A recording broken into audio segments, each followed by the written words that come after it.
Ďalšou alternatívnou teóriou je tzv. Poskakujúci alebo tiež cyklický kozmologický model vesmíru.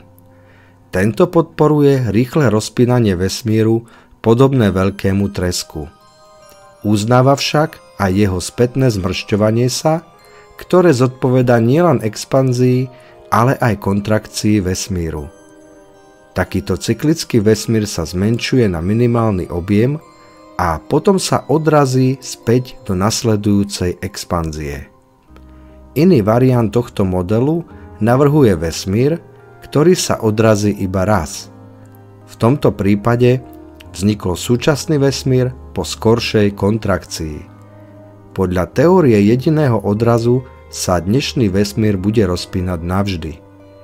Túto teóriu prvýkrát predložil Giuliano César Silva Neves v článku publikovanom v časopise General Relativity and Gravitation.